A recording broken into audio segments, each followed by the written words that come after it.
back to that leadership, how do you stretch somebody a little bit, right? Like how do you help somebody grow a little bit and not just get what they want, but like help them be really proud of themselves? Like, I think it starts with kind of what we were talking about before, is having a better understanding of yourself and being okay with them doing what's best for them. Yeah. And if you're okay with that, then they have the freedom to do what's right for them.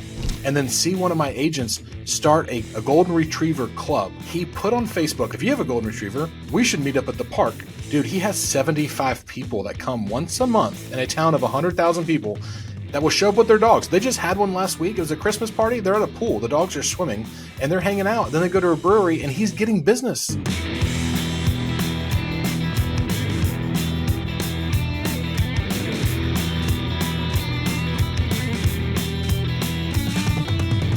So this is my first time using the internet up in Canada. I'm so sorry about that. Listen, you know, my favorite is every time I'm with Matt, he's like, I'm Matt from Canada. Like, that's his last name. Like, that's...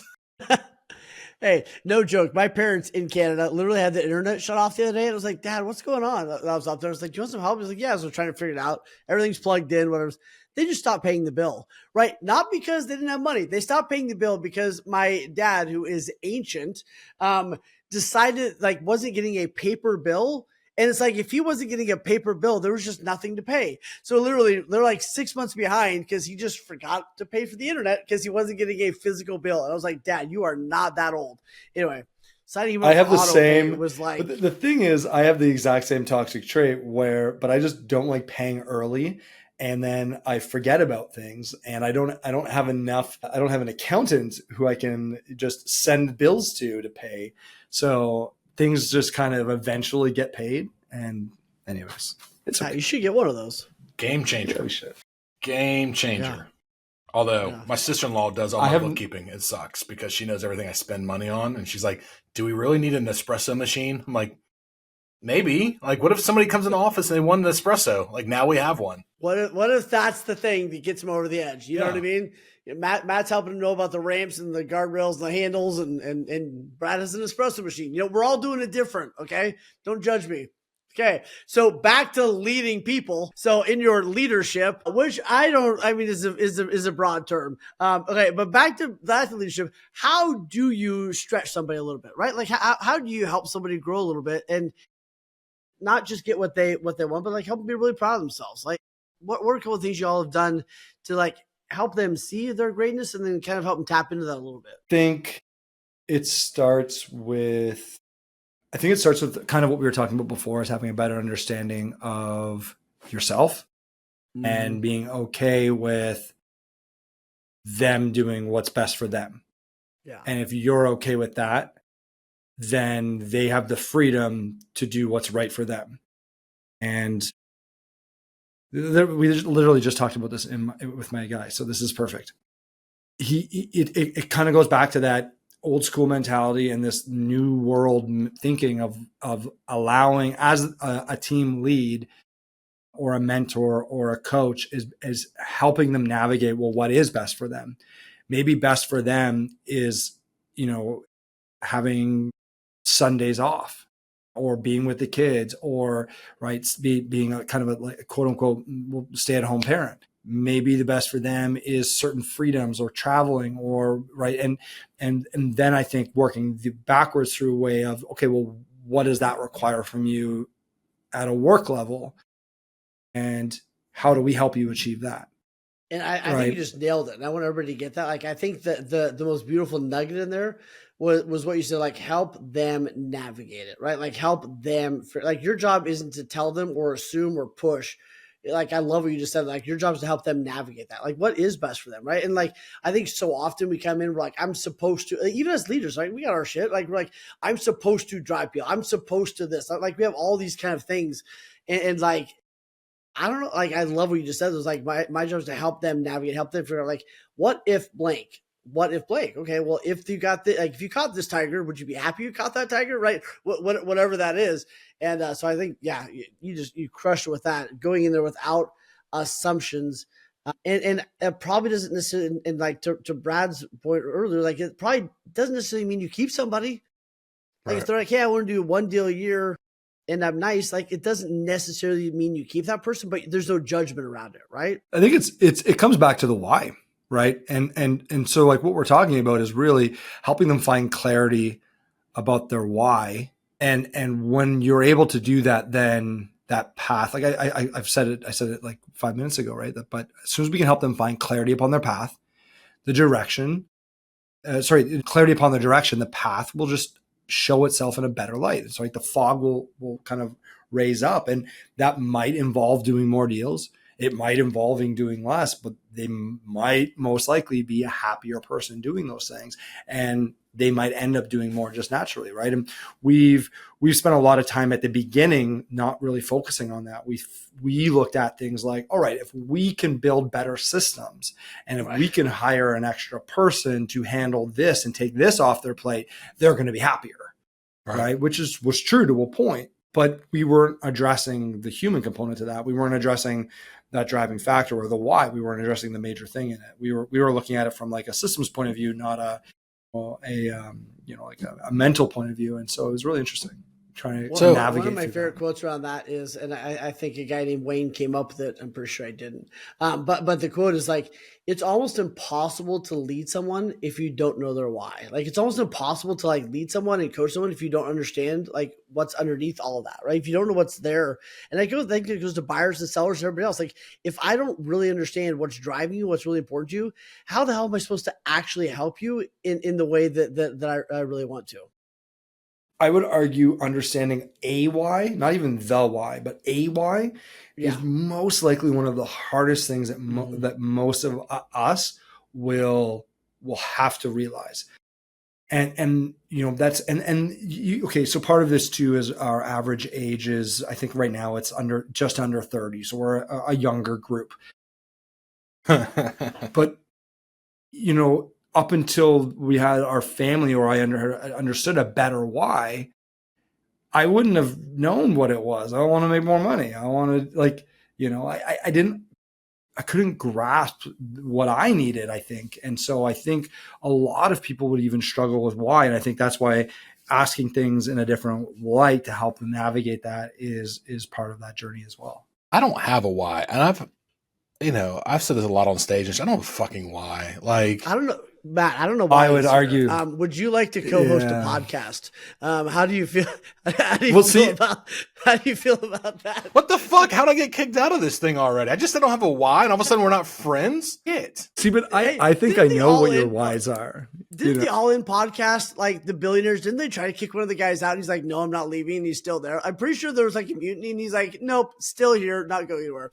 Okay, Matt, what do you think it is? Let's play a little game called Guess Brad's Why, because I bet you and I have a pretty good take on it. Listen, I've probably spent enough time with Brad to understand a little bit, while at the exact same time, that amount of time has probably been only able to be counted on like two hands. So not that much time.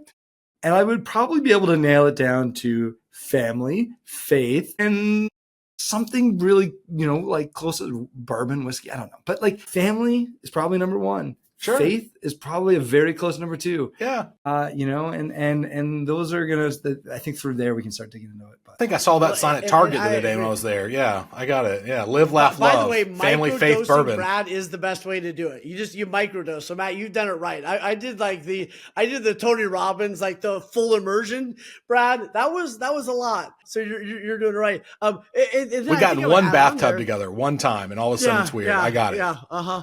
Yep. But like I would add on there, like growth and significance. And here's what I mean by that. Like, I think Brad's important that he's consistently growing and improving. Like if he's not happy. And when I say significance, I don't mean he needs to feel important. I mean that he needs to know that what he's doing is actually making an impact. Like this is making a significant impact in somebody's life. This is significantly helping someone. That was an important event because this was the result, and I love Brad, Matt, back to what you were saying, like it's part of your why, right? Like we're all dichotomies. There's a lot of pieces. I think sometimes we do get a little hung up on like the why. And it's like, yeah, kids, I like, there's lots of different pieces of us. So it's like, but you're just like figuring that out. And I think we can help people figure that out. That's huge. And it kind of goes back to the simple phrase of like, buyers are liars. Buyers aren't usually liars. They just don't know what the hell they want. and they need someone to come alongside and ask them 500 questions to help them figure it out, right? They're like, I want a big backyard. Like, you just said you wanted a big backyard, and now you're buying this. Like, what the hell's wrong with you? Like, I didn't do my job. And I think we need somebody to help us with that. So like you, Matt, helping your people with that is beautiful. Ask them all the questions. They don't know how to answer, and they need someone to help walk them through that, because it's really, really hard to do on your own. So I think it's a gift you give everybody. Yeah.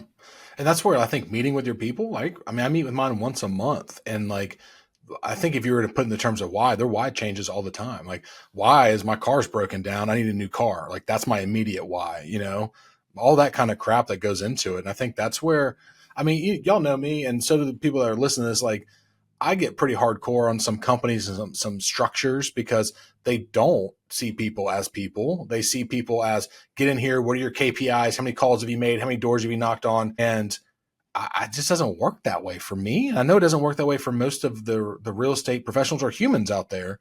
So it's been interesting to be able to coach agents through. I don't have a sphere, but I don't want to call leads. Cool. What are we going to do? And then see one of my agents start a golden retriever club, right? Like, he put on Facebook, I have a golden retriever. If you have a golden retriever, we should meet up at the park. Dude, he has 75 people that come once a month in a town of 100,000 people. Did I say 770? 70 people on the group that will show up with their dogs. They just had one last week. It was a Christmas party. They're at a pool. The dogs are swimming and they're hanging out. Then they go to a brewery and he's getting business. He didn't say, no, I don't want to prospect. I had to find out and help him how to help him prospect in a way that was true and authentic. Golden Retriever people seem crazy, by the way. I ain't gonna lie. I thought Poodle people were crazy. The Golden Retriever, Jesus Christ. They dress them up for Halloween. Like, it's a lot. I think there's strollers there. You ever seen a Golden Retriever in a stroller? It is. I miss you. I miss you so much. So many questions. I haven't seen you in like, I don't know, 6 months, 8 months, a year more, I think. Oh my God, I miss you. So apparently that's not cool in Canada. Just down here in the South, we put our dogs in strollers. Yeah, no, that's really weird. But I live in an igloo, so who knows what's going on. It's mostly sled dogs, I think, is how it is. Yeah. All right. So here's my hardcore question for you, Matt. What do you want to be better a year from now than it is right now? So for you personally, what do you want? What do you want to be better? What do you want to be celebrating, or what do you want to be proud of a year from now? What are you after? Well, it's kind of I'm a team lead, so it's kind of a little bit of a loaded question, in the sense that, you know, I've got specific goals that I'd like to hit from an agent count perspective, because now that's my job, right, is recruiting, but that's an important one. But I think to answer the question properly, it's going to be that each agent on the team is more dialed in with who they are and where they want to be and where they want to go.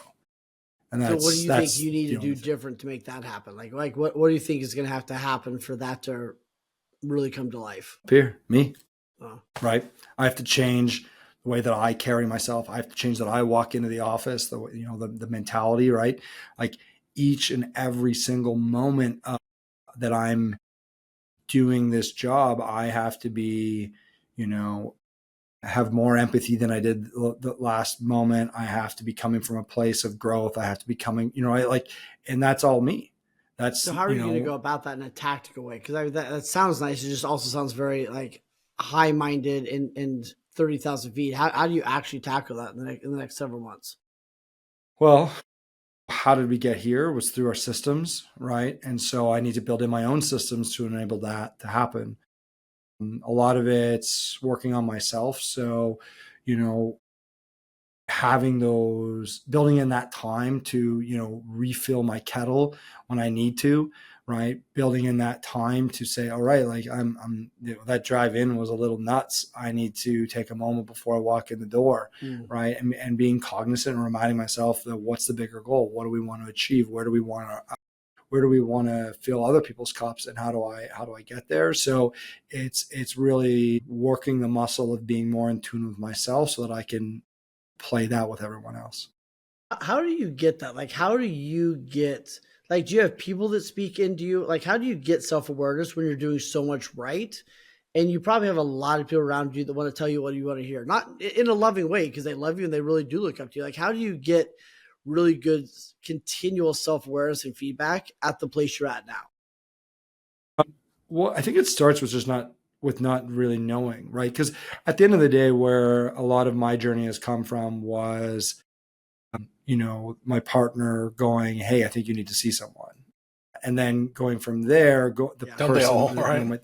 yeah, I think you need to be locked in a room with Pat. Okay, great. And then the journey with that going, all right, well, like, I'm all messed up. Right. But we don't think that. Right. I remember a really early conversation I had with my therapist where he's like, listen, there's something there. And I'm like, hey man. And I said this out loud. I remember, hey, like, I appreciate it. And you're probably right. But like, I was a normal kid. I never had cigarettes put out on my arm. I never was, mentally or sexually abused. Like, I didn't have those major things. Right. And he kind of chuckled a little bit in a nice way. And he was like, Yeah. okay. And he's like, but there's something there. Right. He just stared at you. And you're just like, okay, yeah. Yeah. And you realize, like, and then as you're talking about things and you're like, oh, wow, like that sounds like it would hurt a kid, right? Like the way that your parents interacted with you. Right. And they didn't know any better. It's the same way as like, I'm sure I'm going to mess up my kids and we don't know what the hell we're doing. Yeah. Right. And so this whole journey of everything has really just revolved around me trying to understand myself and my life. And then from there has gone to like, oh yeah, that totally makes sense. Like that does sound like a horrible way to help someone through their journey. Well, I wouldn't want that. I wouldn't want them to do that. How can we navigate that? And so, it started with just, and that's where you answered your question with, well, it starts with me, right? Like everything around me starts with me. To the point even further is if, I can get cut off on the street and how I react is upon me. It's not on, and I don't just automatically have to get upset, right? Because someone cut me off. I allow that to happen in theory. And so whether I can control my emotions or not, and same thing with anything else that we have around us. We're going super deep here, but it's the truth, right? And this is where a lot of this, in my opinion, comes from. And the reason I love your answer because it lines up so much with last week when Brad and I were doing our E5 mastermind. One of the big things that came out of that was know thyself. Like know thyself and like get to know you. And when I get to know my strengths and my weaknesses, so I get to know where I should be and where I should let other people be. Also like getting to know thyself is such every leader. I don't think they talk about it maybe as much as we should, but like they've done things to get to know themselves, and that's created such ability for them to lead well. So we had a whole list of like, hey, here's all the different things people have done to get to know thyself, and man, I think it's huge. It's like it's the assessments, it's therapy, it's like going to your friends and going, "No, you love me," but like really, like dude, tell me the other side. Like it's forcing yourself to sit in that stuff and do something with it. So dude, I therapy. Think it's the best answer ever. Has made me such a better leader. Not that I've figured any of my own shit out, but it's helped me identify. I mean, I have figured some of that shit out, but my point is it helped me identify way back in the day. Like, like there's some people, some agents, I cannot, none I work with now, but I couldn't deal with them. They were great people. We'd hang out, we'd be friends, but they would just annoy the shit out of me. And I'd be so frustrated, and I'd be frustrated because I was frustrated. But I'm like, they're good people. Like, I'm sure they just went and baptized 3 kids this weekend. Like, they're good people, but I don't want to be around them. And I've realized through therapy, like, hey, there's tendencies out there to where if you blame people for your problems, you typically don't get along with people that don't blame people for their problems. And so there's this whole thing called locus of control, which is like, do I blame people for my problems or do I take responsibility? And once I realized there's an actual assessment, and I gave everybody in my company that, and I only hire to that now. So like, if you're going to wake up and be like, the world sucks, I have nothing to do today. Well, guess what? I can't help you. So that has helped me understand that. Didn't try and fix me, but it helped me understand and it allowed me to surround myself with people that I could kind of get along with. Or I'm having troubles with an agent that doesn't work here any longer, but he had like a huge database, but he wouldn't go ask for business. he literally was a preacher and would baptize people and do things and had a huge database, but he couldn't ask for himself, like the self-worth part. Mm-hmm. And it's not something I can help with, but now I can kind of identify it and help them get over themselves or go to therapy, recommend things that is something as a coach and a leader that I can't do for them, but I could recommend that they go seek help with this one so they can get over their own issues, so they can be their best versions of themselves. And that has helped me more than anything else, is just having somebody, not me, not paid by me, not influenced by my income. Of course, I pay the therapist, to give me some real raw feedback. It's been helpful. It's cool. And it all comes, like, all of this comes back to ourself, right? And the journey that we are individually on. And that is the coolest part of this, right? As a leader, as a human, as a partner, as, you know, as a parishioner in faith, you know, like every element of each of us is what is so cool about that. So anyways.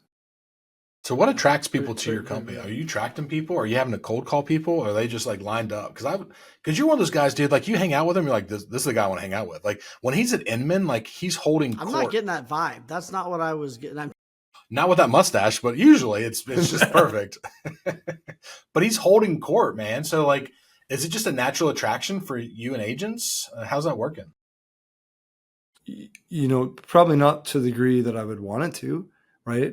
Like it does, but it's interesting. When we talk about the attraction side, it's definitely been the thing that we've focused on from kind of like what Oliver phrases our executive internally more and more. So when we brought on one of the big hires that made a change in our business from an admin was a full-time marketing person. And when we brought her on, she started laying the groundwork for the attraction stuff.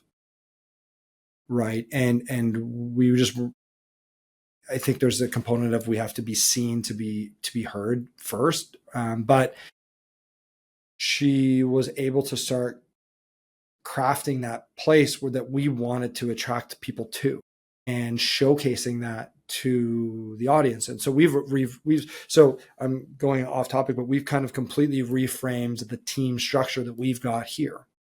So our team brand is actually now an agent facing brand. So we're new purveyors at Remax Hallmark. When as an agent, when I pick up the phone, right, why would I compete with that brand? So for us now, I realized I don't care about new purveyors. That's going to be facing an agent, right? That's going to help me with the recruitment side, with the attraction side, with everything, right? But when you're with a consumer, I want you to be at Remax. And the way that we've kind of positioned our team internally, we're like this long linear line, our org chart, where we all need each other, right? The admins need the agents to do deals so that they have a job. The agents need the admins so they can do the job at the level that they're going to do their job, and so on. We all need each other. But externally to the consumer, the agent's org chart is almost like a bullseye. We don't like pyramids here where they're like bullseyes, where that center bullseye is the agent, and then they've got all of their support all the way around. Their admin, their marketing, their Remax, their Remax Hallmark, and we kind of lay all that stuff out. So we've looked at things very differently from that angle to try and put the agent at the top of the pyramid or in the center of the bullseye when they're dealing with the consumer. And so now I forgot what the question was. Well, just the attraction. Yeah. So we've really had to change the way because we weren't seeing the attraction at the level that I would want it to, right? And that, so we go deeper. Well, what do we want and is in line with what was happening, right? Just because we've got these goals to make $1 million, and it's right, it's a brand new agent, I want to make $1 million. Well, you're not going to, right? Just because I have these goals.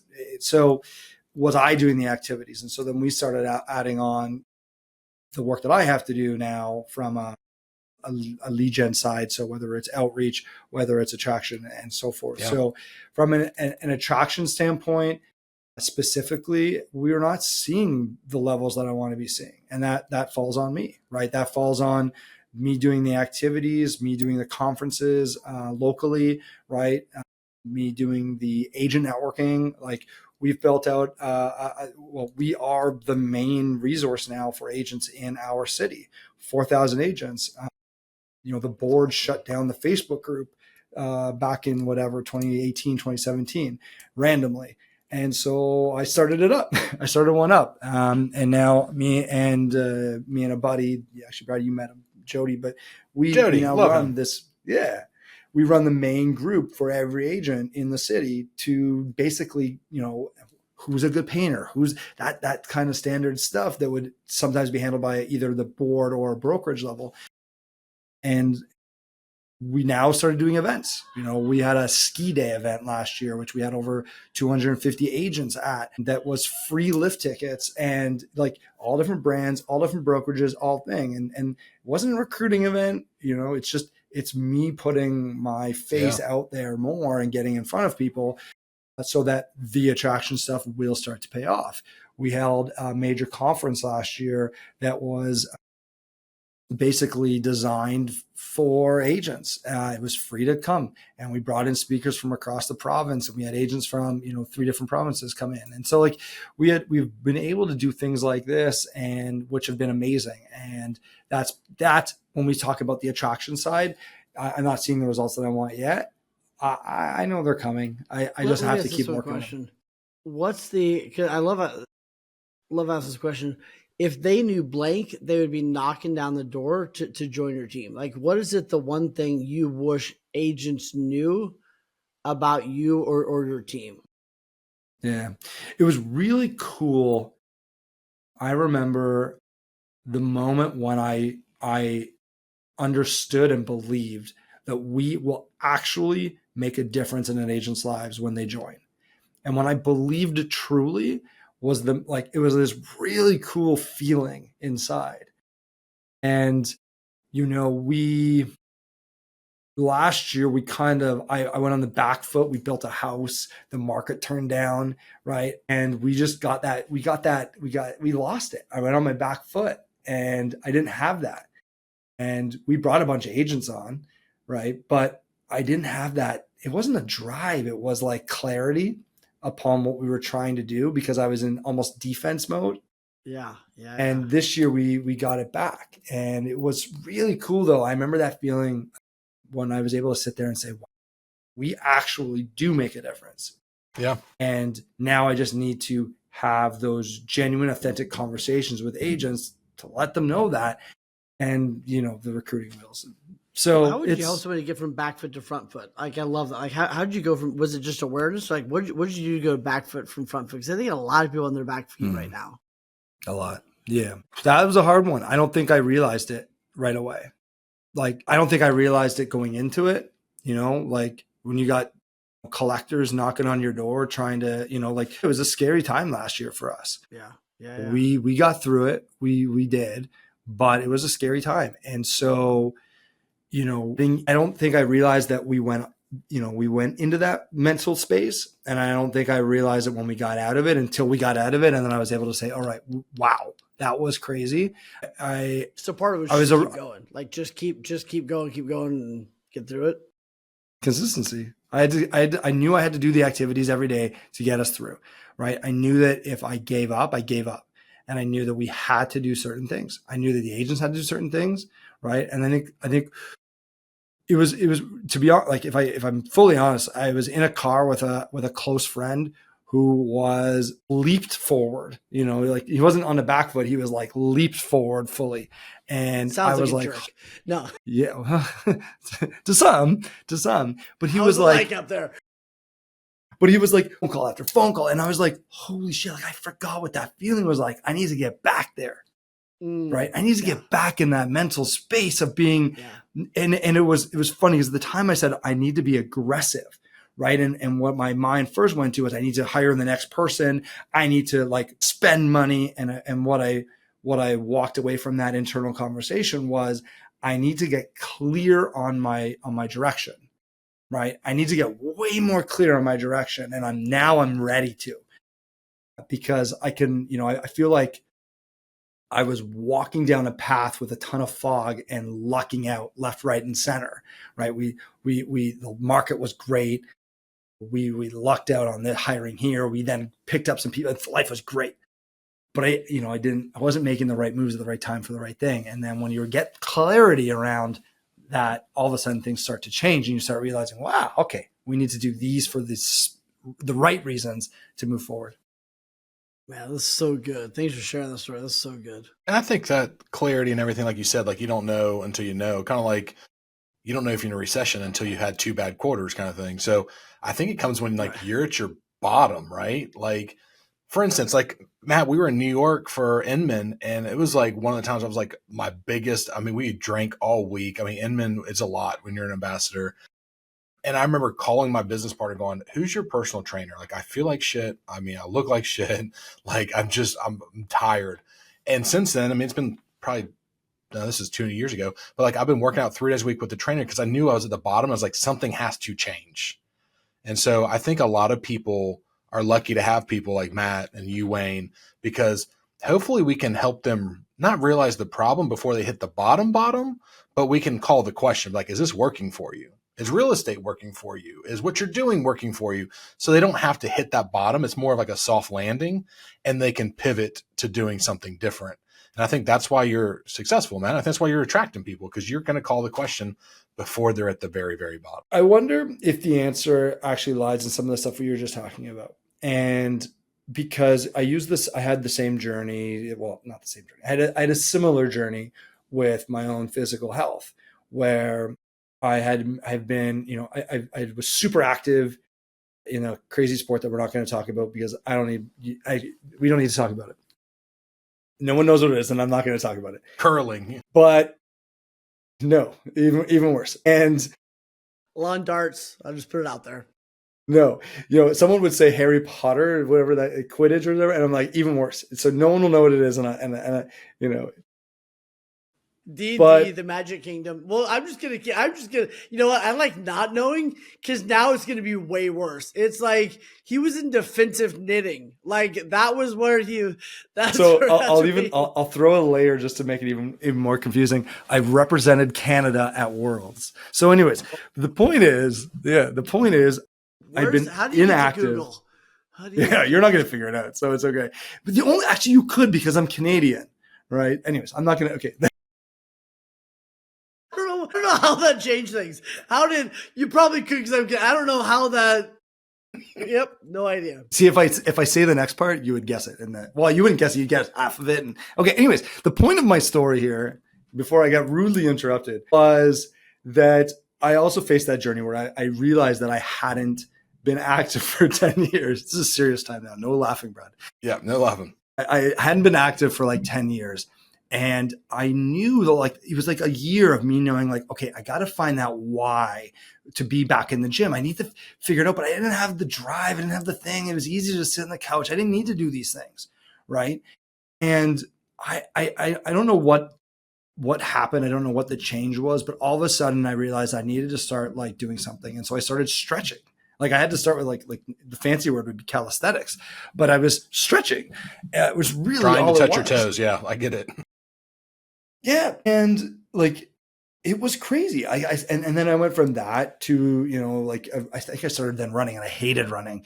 But you start doing these activities and it just kind of, you build off them. But like to find the why for being back in the gym or being physical, like I could come up with all the fake reasons, like, oh, I want to live longer. I want to be able to, right. But like at the core of it, I had a hard time walking upstairs.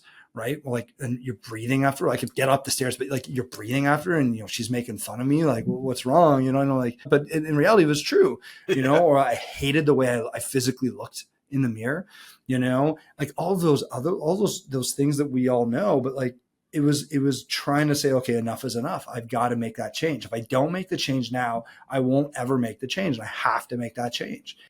And it's sometimes I don't think we know what that thing is that comes to us, but we know that it's time. And I think it goes back to I think that another way to look at it is like the thermostat theory, right? Where like like with our health, right? It's like, I'm good here, but like, there's a certain point where it's like, oh, dude, that's not okay anymore. You know what I mean? And I think that comes with our income. It's probably our relationships. Like some people are just they have a really low thermostat when it comes to relationships. Like they're really cool with really crappy relationships, right? And like, cause their thermostat's way down there. So if that's a piece of this, one, I think it's helping people understand, like, hey, here's why you keep making the same amount of money over and over and over, because this is kind of where your thermostat's at. And I think our job as leaders is to, through questions, kind of help them raise that a little bit in different areas, if that's truly what they want. And like I said, raising it for ourselves and going like, okay, that's where it's really too bad. Now I'm gonna move. Yeah. Well, Matt, this is underwater hockey. Oh yeah, it's an easy one. I'm sure it's somewhere. Look at this guy. I had no idea that you walking legend. You should screw. Are you being for real right now?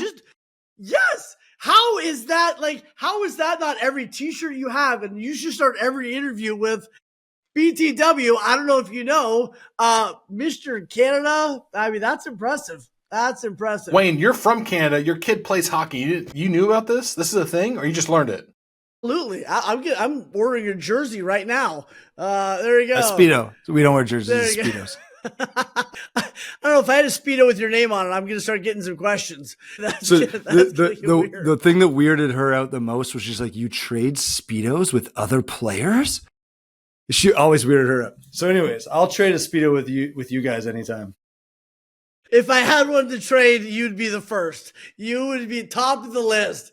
When I get a Speedo for Christmas, I'm coming right up. There you go. Get my Roots outlet. Yeah, there we go. So, game on. To be respectful of time and everything else, but Matt, yeah, that's why he's cutting us off. Trying to keep our PG rating over here. Fun fact, I once went on the radio and stripped butt naked into my Speedo, which you think about it, it's actually a stupid thing to do because it was radio, but it was really funny when, I won't do it live here, but we did it. I've done it. It was funny. Yeah. But why not? Absolutely. Yeah. It's part of the process. Just doing the work. The work doesn't forget. Just doing the work. Jesus. All right. Well, Matt, that's it for us. I know we got a hard stop anyways. Everyone's Googling now anyway, so it doesn't matter. It's going to be in the show notes. Don't you worry about that. That might be the actual icon for the thing. But dive in. But no, in all honesty, I know we've talked this in the past, but we'd love for you to join us if you ever get time for one of our E4, E5 things that we do. I think you'd be a good asset. But it's one of those things that helps leaders get around other leaders and have conversations that only leaders that don't have any financial obligation can have. But that aside, you've got some Inman stuff coming up, so I'll make sure I get that from you too, so you can get people to sign up, because Inman's back, and it's been back, but it's crushing it. And y'all change from Vegas in the summer to San Diego now, right? So it's gonna be in San Diego this year, yeah. So that'd be great. So yeah, we're looking for ambassadors, basically. I think we're about to. Well, I don't know when this comes out, but we're about to launch the ambassador program for the first couple events, but we're looking for people who love the industry, who want to talk about the industry, and want to connect with people. So yeah, Brad, no, it's great. Brad was there. Absolutely, I've been there. Yeah, it's been great. So, well, Matt, we'll have all your social media contact in the show notes too. So, if there are any questions, do you care if people DM you, ask you any questions, or connect or anything like that? I love it. I love helping others. That's number one. Please reach out. Yeah. Well, Matt, I appreciate your friendship that we've had over the last couple of years, and the random DMs and texts, seeing how everything's going. So I appreciate you. I appreciate you being here. Wayne, thanks for doing whatever this is. Carrying the weight. I appreciate you carrying the load here. I would help carry the boat. I just can't reach it. I'm just not, you're just too tall. I'm trying to help carry the boat.